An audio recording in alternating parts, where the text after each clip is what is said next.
This summer, I attended the Marzano High Reliability School Summit in Austin, Texas. As a member of the leadership team, we decided that becoming a high reliability school was one of our main goals in our school improvement plan.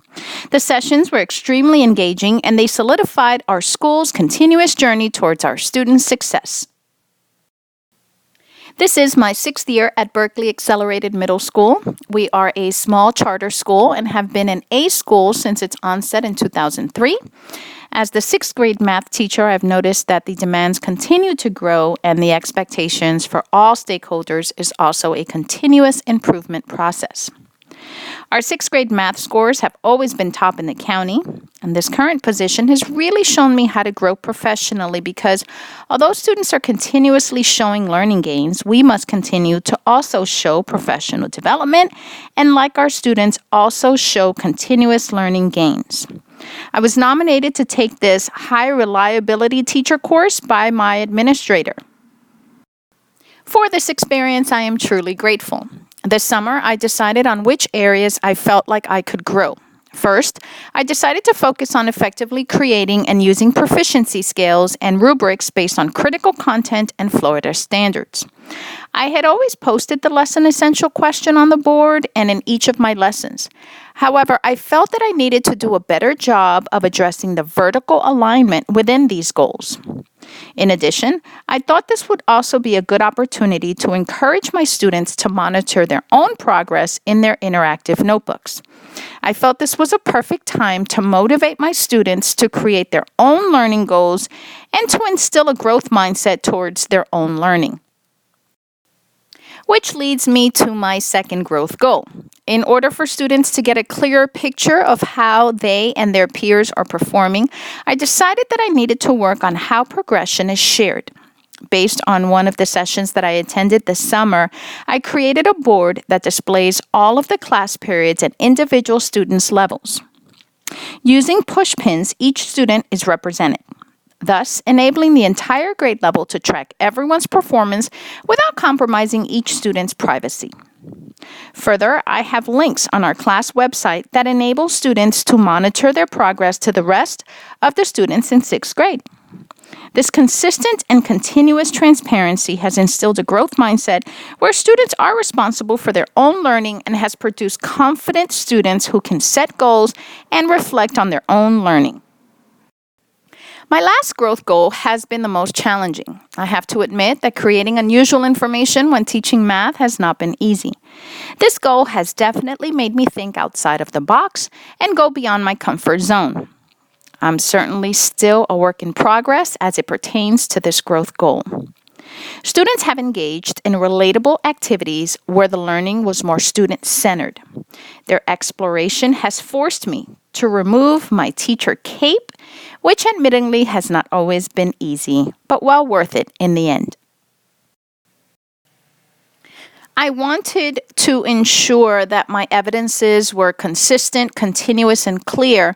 So therefore, I created a progress monitoring sheet that includes the Level 3 standard, opportunities for retakes, reflection, and goal setting. This sheet is in each of my students' interactive notebooks, and my students are constantly referring back to this sheet. In addition, I've created boards in our classroom that clearly demonstrates each individual's contribution to our grade level data. This information is also readily available on our class website so that parents may also be involved in the goal setting process. Activities for presenting unusual and intriguing information are included in my lesson plans, and student participation in these is evident in my pictures and videos on our class website. Based on the pre-survey means and standard deviations, I have concluded that I teach the kindest and most generous students. My pre-survey was administered on August 17th, which was a week after school began. My students' pre-survey mean was 3 2/10 on using proficiency scales and rubrics based on critical content. Although I had introduced a proficiency scale and standards-based grading, I believe the students were very generous in their responses.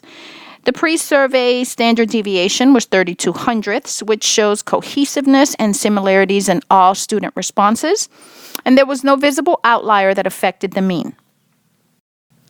When this pre-survey was administered, students were preparing and organizing their notebooks. However, we had no data to track or goals to be created. I believe the pre-survey mean of 3 was fairly high because proficiency scales and data walls were posted throughout the classroom. They also might have considered the progress monitoring sheet and the data tracking sheets on our class website. I believe this pre-survey standard deviation of 0.08 proves that although these questions were individualized and personal to them, the questions also address critical content that is geared towards a cohesive and comprehensive academic learning environment for all. When the students first met me, I think they thought everything about me was interesting.